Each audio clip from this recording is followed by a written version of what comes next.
Hello guys and welcome back to another video of Technospike. तो आज हम बात करेंगे ऑब्जेक्ट ओरिएंटेड प्रोग्रामिंग की ऊप्स की बेसिकली जावास्क्रिप्ट के अंदर। तो जल्दी से चलते हैं कोड एडिटर के ऊपर, देखते हैं हम आज क्या करने वाले हैं। तो सबसे पहले यार ऊप्स एंड जावास्क्रिप्ट। जावा अभी तक हमने जो कंसेप्ट पढ़ा वो प्रोसीजरल लैंग्वेज थी, मतलब उसको हम जो दिल में आ रहा था कोड करते जा रहे थे और कोई उसका स्ट्रक्चर नहीं था। जब हम चीज़ों को ऑर्गेनाइज करेंगे तो वहाँ पे ऊप आएगी। ऑब्जेक्ट ओरिएंटेड प्रोग्रामिंग का मतलब ही ये है कि आप क्लासेस और ऑब्जेक्ट का यूज़ करोगे। इस कंसेप्ट को समझाने के लिए आसान तरीका मैं ये अपनाता हूँ यार। फॉर एग्जांपल एक क्लास है कार्स, ठीक है। एक क्लास हमारे पास होगी कार्स। अब कार्स डिफरेंट तरह की होती हैं, ठीक है, मॉडल डिफरेंट तरह के होते हैं, ठीक है, लेकिन वो है तो कार ही ना। चार पहिए हैं, एक ड्राइविंग सीट है, ड्राइव होती है, कुछ फंक्शंस हर कार में सिमिलर होते हैं। फॉर एग्जांपल दुनिया में जितने मॉडल्स की कार हैं सब में कॉमन चीज़ें क्या है? एक तो चार टायर हैं, ठीक है, उसके बाद एक स्टीयरिंग व्हील है, ठीक है, उसके बाद वो ड्राइव होती हैं, ठीक है, तो चलती हैं। तो ये बेसिकली पेट्रोल कंज्यूम करती हैं, जो भी इलेक्ट्रिसिटी कंज्यूम करती हैं उनकी अपनी मतलब डिफरेंट मैन्युफैक्चरर्स की है, लेकिन ये कुछ चीज़ें कॉमन है जो एक कार में होती हैं। तो क्यों ना इन चीज़ों को एक जगह पे ग्रुप कर दिया जाए और बार बार रीयूज़ किया जाए। तो ये बेसिकली एक क्लास का ओवरऑल फंक्शन, मतलब फंक्शन तो नहीं यार, एक क्लास का जो बनाने का मकसद है कोड को ऑर्गेनाइज करने का, वो ही है। तो आगे चीज़ें चलेंगे, जब हम प्रैक्टिकली करेंगे आपको समझ आ जाएंगी, ठीक है। सो क्लासेस क्लासेस का बेसिक फ़ायदा ये है कि आप उसकी चाइल्ड क्लासेस बना सकते हो, उनकी कुछ फीचर्स हो सकते हैं, कुछ एक्शन हो सकते हैं, और चाइल्ड क्लासेस के अपने भी फीचर्स और एक्शन हो सकते हैं। फॉर एग्जांपल कार्स के अंदर एक सब कैटेगरी हमारे पास आ जाती है जी, होंडा की। अब होंडा के अंदर जो है एलसीडी पैनल अच्छे वाला लगा हुआ है, जबकि उसी में जो है वो दूसरी है, मिरान ले लो, उसके अंदर वो टेप रिकॉर्डर लगा हुआ है। अब देखो, बाकी मेन फंक्शनैलिटी को छोड़ के कुछ एडिशनल फीचर्स भी तो हर गाड़ी में हो सकते हैं। जैसे मर्सिडीज बेंज में हाइट कंट्रोल और ये चीज़ें आ जाती हैं। सिविक सिटी में इसी तरीके से समझो कि हीटेड सीट्स आ जाती हैं। तो ये एक्स्ट्रा फीचर्स भी सब क्लासेस में ऐड कर सकते हैं उस सब के साथ जो ऑलरेडी उनको फ्यूचर मेन मिला हुआ है, ठीक है। उसके बाद हमारे पास एग्जाम्पल मैं आपको आगे चल के दूंगा, ठीक है। फिर हमारे पास आ जाते हैं ऊप के चार पिलर्स होते हैं। देखो ये आपसे इंटरव्यूज में बहुत ज़्यादा पूछा जाता है। सबसे पहला होता है इनकैप्सुलेशन। इनकैप्सुलेशन का मतलब ये है कि आप एक डेटा को एक क्लास के अंदर इनकैप्सुलेट कर देते हो। कार के मेजर फंक्शन क्या है? ड्राइव होती है, स्टीयरिंग व्हील है, पेट्रोल कंज्यूम करती है। ये मेजर फंक्शन है, इनको आपने एक इनकैप्सुलेट कर दिया। ये डिफरेंट मॉडल्स की कार्स इनको यूज़ कर सकती हैं इन फीचर्स को, ठीक है। उसके बाद सेकंड हमारे पास आ जाती है एब्स्ट्रैक्शन। एब्स्ट्रैक्शन का मतलब ये है यार कि कुछ चीज़ों को हम हिडन रखेंगे, कुछ चीज़ों को हम शो कर देंगे। उस क्लास के अंदर कुछ ऐसी प्रॉपर्टीज है, मतलब इंजन इंजन को छोड़ो, अगर रिमोट की एग्जांपल देता हूँ, टीवी रिमोट की। आपके सामने रिमोट पे बटन है ना, आप 1 2 3 प्रेस करते हो, लेकिन वो कुछ डेटा सेंड करता है बैक एंड पे टीवी को, टीवी रिसीव करता है और वो एक्शन परफॉर्म करता है। तो वो आपके सामने तो नहीं है ना, इसलिए वो हिडन है। तो इसको बोलते हैं एब्स्ट्रैक्शन। एब्स्ट्रैक्शन इस तरह होगी कि हम हिडन चीज़ों को यूज़ करके कुछ डिस्प्ले ऐसा कर देंगे ताकि डेटा भी प्रोटेक्टेड रहे और हमारा काम भी चल जाए, मतलब एंड यूज़र को ना पता चले बैक एंड पे क्या हो रहा है। तो इसलिए एब्स्ट्रैक्शन भी एक हमारा पिलर है ऊप का। उसके बाद हमारे पास आ जाती है इनहेरिटेंस। इनहेरिटेंस से आपको पता है यार, विरासत में जो चीज़ मिलती है, जैसे गाड़ी को विरासत में क्या मिली है, वो चल सकती है, उसके पेट्रोल कंज्यूम करती है, एक स्टीयरिंग व्हील होता है उसका, ठीक है। ये चीज़ें उसकी जो है ना इनहेरिटेड है, वो उसने लेनी ही लेनी है। उसके बाद जो है एडिशनल फीचर जो उसमें आ जाएंगे वो उसकी अपनी मर्जी है। पॉलीमॉर्फिज्म। पॉलीमॉर्फिज्म का मतलब ये है कि चेन चलती जाती है। कैसे? चेन चलाने का मतलब ये है कि कार के बेसिक फीचर्स तो हैं ये, साथ में अगर आप उस क्लास में कुछ एक्स्ट्रा ऐड करना चाहते हो तो दूसरी क्लास से डिफरेंट होगी, फिर इस क्लास को दूसरी क्लास में यूज़ करना चाहते हो, इनको इंटरलिंक कर सकते हो आप। सब क्लासेस बनाते जाओ और ये इंटरलिंक होती जाएंगी। तो ये पॉलीमॉर्फिज्म का कॉन्सेप्ट भी इसमें आ जाता है। तो ये बेसिकली यार हमारे पास ओवरऑल ऊप का कॉन्सेप्ट है। अब ये सिक्स से पहले जो ऊप का कॉन्सेप्ट है, पहले उसको देखते हैं, ठीक है। फॉर एग्जाम्पल मैं आपको कहता हूँ यार, मेरे पास ये क्या है, लेट पर्सन पर्सन वन इसको कर लो इज इक्वल टू, ये मैं एक ऑब्जेक्ट बना देता हूँ, एम्प्टी ऑब्जेक्ट है, ठीक है। इसको एम्प्टी ऑब्जेक्ट बना दिया मैंने यहाँ पे, इसको मैंने कर दिया सेव।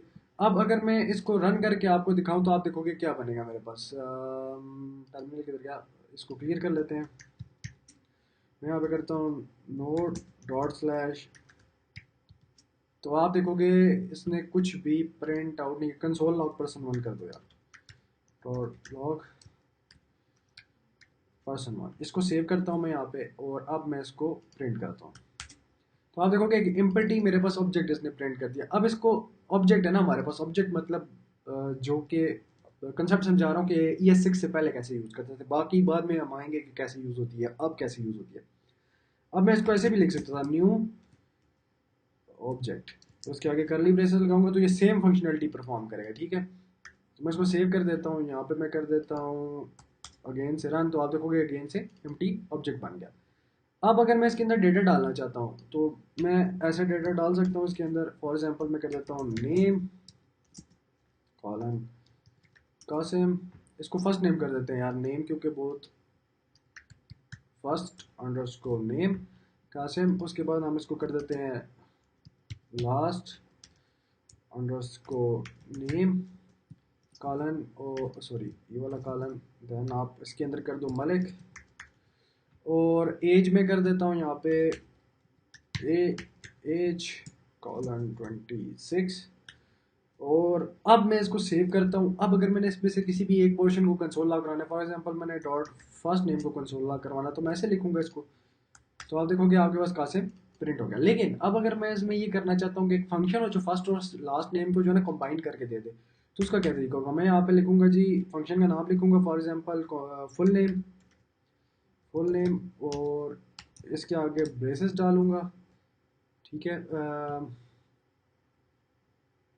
सॉरी यार, यहाँ पे एक छोटी सी गलती में कर गया, ये ऐसे है। और उसके बाद हम लिखेंगे फंक्शन और ब्रैकेट्स, और ये हम लिख देंगे यार, ये ब्रैकेट्स के अंदर कैसे चला गया, सॉरी यार, रियली सॉरी। फंक्शन लिखने के बाद फंक्शन ब्रैकेट के बाहर आएगा, ठीक है। तो यहाँ पे एक फंक्शन हमने बना लिया, ठीक है। इसके अंदर मैं क्या कर रहा हूँ, कंसोल डॉट लॉग कर लो। कंसोल लॉग क्या करना है, फर्स्ट नेम एक इशू हो जाएगा, ये दिस आपको लगाना पड़ेगा। दिस का मतलब है जो इसके अंदर है, ये वाला फर्स्ट नेम, इसको यहाँ पे यूज करना है कंसोल लॉग के अंदर, तो आपको क्या करना पड़ेगा, दिस डॉट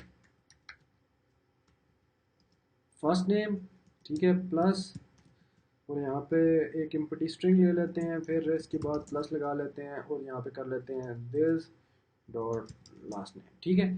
तो अब अगर मैं इस फंक्शन को कॉल करना चाहूँ तो मैं इस फंक्शन को कॉल कैसे करूँगा, कौन बताएगा? माइंड में सोचें कैसे कॉल किया जा सकता है। सिंपली कंसोल डॉट लॉग, और इसके अंदर person one dot first, sorry full name, और इसके आगे आपको ब्रैकेट्स लगानी पड़ेंगी। अब अगर मैं इसको रन करूँगा तो आप देखोगे आपके पास कासिम मलिक और कासिम मलिक दोनों लिखा हुआ आ गया। स्पेस क्यों नहीं आई भाई बीच में? अच्छा मैंने स्पेस दी नहीं, यहाँ पे स्पेस देनी है, ठीक है। अब अगर मैं इसको सेव करता हूँ तो आप देखोगे कासिम मलिक प्रॉपरली लिखा हुआ आ रहा है। पहले कासिम आ गया, फिर कासिम मलिक कंबाइन होकर आ गया इस फंक्शन के थ्रू। लेकिन यहाँ पे एक क्वेश्चन मैं आपसे पूछता हूँ, ये अनडिफाइंड को खत्म करने के लिए क्या करना पड़ेगा? तो अनडिफाइंड को खत्म करने के लिए आपको मैंने बताया था क्या करना पड़ेगा। अनडिफाइंड को खत्म करने के लिए आपने इनको तो पहले हटा देना है, ठीक है, इसको भी हटा देना है, इसको भी हटा देना है, और अब आप यहाँ पे क्या करोगे, रिटर्न, इसको रिटर्न करोगे यहाँ से। अब देखोगे आप आपके पास ये अनडिफाइंड जो एक एक्स्ट्रा आ रहा था ना, ये खत्म हो जाएगा। कहाँ से मतलब, क्योंकि ये फंक्शन रिटर्न कर रहा है कुछ वैल्यू ना, खाली नहीं है। तो ये यार बेसिकली हमारे पास हो गया। अब अगर मैं चाहता हूँ एक और पर्सन बनाया है, या मैं चाहता हूँ इस पर्सन की कोई एज को चेंज किया जाए, तो मैं कैसे चेंज करूँगा? तो एज को चेंज करने का क्या तरीका है, person one dot age is equal to 30 कर दो, ठीक है। अब अगर मैं कंसोल लॉग करवाता हूँ और यहाँ पे मैं इसके अंदर डाल देता हूँ पर्सन वन डॉट एज, तो अब आप देखोगे, इसको पहले क्लियर कर लेते हैं और अब करते हैं इसको रन। तो आप देखोगे अब 30 हो गई है उसकी वैल्यू। अब 30 होने का वजह क्या है कि मैंने यहाँ से इसकी एज जो है ना वो चेंज कर दी है। अब मैं आपको कहता हूँ यार इसी तरीके के दो तीन पर्सन बनाओ, अब ज़्यादा पर्सन बनाओ, तो आपको क्या करना पड़ेगा, इसको कॉपी करना पड़ेगा, फिर आप यहाँ पे करोगे पेस्ट करोगे, फिर उसके बाद पर्सन वन को चेंज करोगे पर्सन टू के ऊपर, उसके अंदर आप करोगे, इसको कर दोगे अली, यहाँ पे कर दोगे अमजद, कर दो अमजद, और उसके बाद सेव करोगे। फिर उसके बाद अगर आप कंसोल लॉग करवाओगे, console dot log person one dot full name, और नीचे आप करवा दो console dot log person to dot full name. अच्छा, अब अगर मैं इसको सेव करता हूँ, जल्दी से इसको रन करता हूँ, तो आप देखोगे अली अमजद कासिम मलिक यहाँ पे प्रिंट हो चुका है। लेकिन यार इसमें हमें कितनी ज़्यादा चीज़ें कॉपी पेस्ट करनी पड़ी है। तो अगर मैं आपको बताऊँ कि इसका एक ईजी वे है इसको करने का, बहुत ईजी वे, जैसे आप इसे रीयूज कर सकते हो ऑब्जेक्ट ओरिएंटेड के थ्रू, जो ये से पहले यूज होता था जैसे प्रोसीजरल कहते थे, तो वो हम करके ट्राई करते हैं। ओके सो अब हम क्या करने लगे हैं, हम बेसिकली देखेंगे कि हम इसको कैसे कर सकते हैं। पहले तो मैं कंट्रोल ए करता हूँ, सारे को बैक स्पेस कर देता हूँ। ठीक है, अब मैं आपको बताता हूँ कि इसको लिखने का तरीका क्या है। आपको एक फंक्शन बना लेना है, सिंपली फंक्शन। ठीक है, फंक्शन बना के उसका नाम रखना है पर्सन, मैं कैपिटल कर देता हूँ।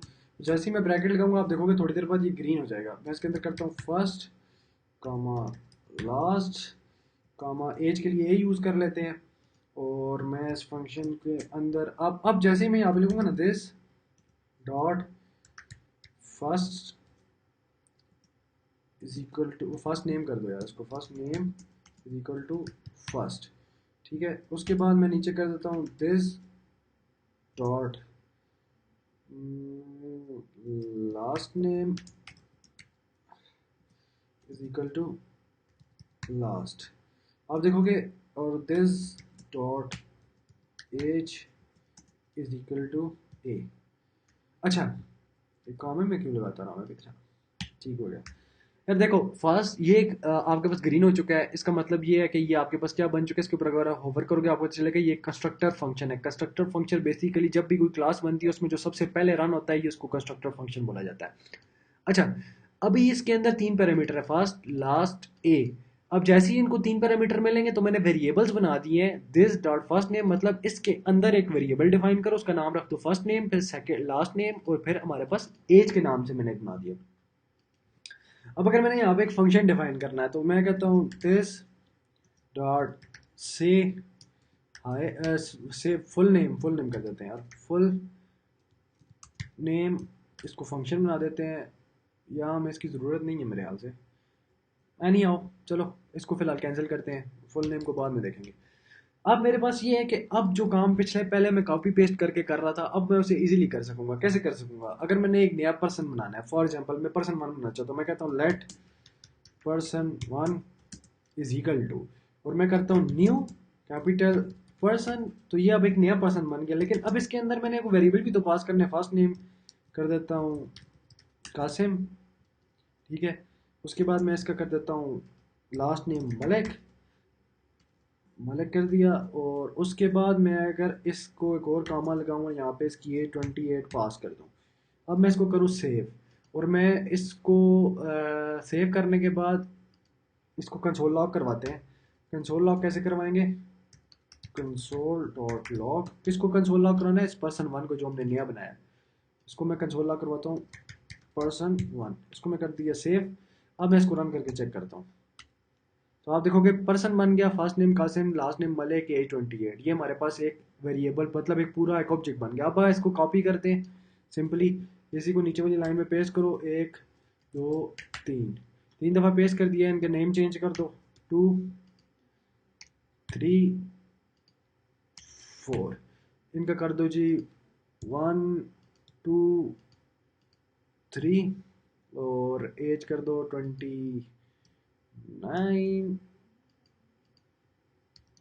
30 और 31।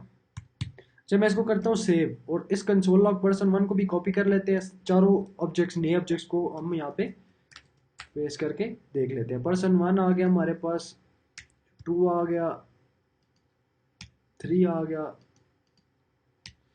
फोर आ गया। ठीक हो गया, अब मैं इसको रन करता हूँ तो आप देखोगे मैंने इसको सेव नहीं किया, इसको करते हैं क्लियर, और अब इसको करते हैं रन। तो आप देखोगे चार पर्सन बन चुके हैं मेरे पास। और अब जो काम हम पहले ना ये सारा इस सब को भी रिपीट करते हैं, उसकी जगह हमने सिर्फ एक एक लाइन एक्स्ट्रा डालनी है। तो ये बेसिकली यार ऑब्जेक्ट का कॉन्सेप्ट था, ऑब्जेक्ट ओरिएंटेड का। तो मैं आपको नेक्स्ट वीडियो में फिर समझाऊंगा कि कैसे हमने जो है ना नई फीचर क्या है या 6 में क्या चेंजेस आएंगे, तो उसके ऊपर हम जाएंगे। अच्छा यार, अब एक इधर एक और चीज़ रह गई थी जो मैं बताना भूल गया, वो ये कि अगर हम फॉर एग्जांपल इधर एज चेंज करना चाहता हूँ मैं, ठीक है, एक तो ये है कि मैं यहाँ से डायरेक्टली चेंज कर दूँ, लेकिन अब पर्सन वन बन चुका है, उसके बाद मैं चाहता हूँ इसकी एज चेंज हो, तो उसके लिए मैं सबके लिए एक फंक्शन बना लेता हूँ यहाँ पे, ताकि वो सबकी एज चेंज करते। This dot change age. ठीक हो गया, इसको लिखने का तरीका ही ऐसे है, दिस के बाद उसके बाद आप इक्वल लगाओगे, यहाँ पे लगोगे फंक्शन, और फंक्शन के अंदर है वेरिएबल के अंदर न्यू एज, और ब्रैकेट्स किधर गई, ये आपने लगा दी ब्रैकेट्स, इसके अंदर आपने करना कुछ भी नहीं है, this dot age is equal to new age. अच्छा अब ये क्या कर रहा है, जो नई एज आ रही है ना उसको इस वाले एज को असाइन कर रहा है, इस चीज़ को पहले ए असाइन करता लेकिन जब ये फंक्शन कॉल होगा तो वो उसको असाइन कर देगा। तो करके देख लेते हैं पर्सन वन में, बाकी सबको यहाँ से ख़त्म करते हैं। यहाँ पे आपको मैं भी दिखा देता हूँ, अभी पर्सन वन डॉट एज अगर मैं करता हूँ ना तो मैं इसको सेव करता हूँ और मैं इसको क्लियर करता हूँ और मैं इसको रन करके आपको दिखाता हूँ, तो आप देखोगे यार 28 इस वक्त प्रिंट हो रही है क्योंकि कासिम की एज 28 है। लेकिन अगर मैं इस सब होने के बाद यहाँ पे नीचे पहुँचने के बाद मैं यहाँ पे करता हूँ जरा जी इसकी एज चेंज करते हैं, तो मुझे क्या करना पड़ेगा, person one dot change age और इसके अंदर आप पास कर दो 37 कर दो यार। इसको सेव करोगे, जैसे ही आप सेव करोगे आप देखोगे आपके पास अब 37 आ जाएगी। तो इसी तरीके से आप सबकी चेंज कर सकते हो एज, क्योंकि वो एक फंक्शन बना दिया हमने इसके अंदर, वो सबके अंदर रीयूज हो सकता है। तो यार ये बेसिकली जो ना ओवरऑल कंसेप्ट है। Thank you very much for watching this video. अगर वीडियो का कंटेंट पसंद आया तो please like subscribe and share, क्योंकि हमारी full stack mastering web development की जो है ना सीरीज चल रही है। तो यार वीडियोस रिव्यूज़ तो आते नहीं है, एक दो व्यूज़ आते हैं, लेकिन वो जो एक दो लोग सीख रहे हैं मैं उनके लिए ज़रा वीडियोज़ बनाता हूँ। तो अगर आप लोग सब्सक्राइब करें तो यार मोटिवेशन मिलती है, और कुछ नहीं यार। Thank you very much, have a lovely rest of your day, bye.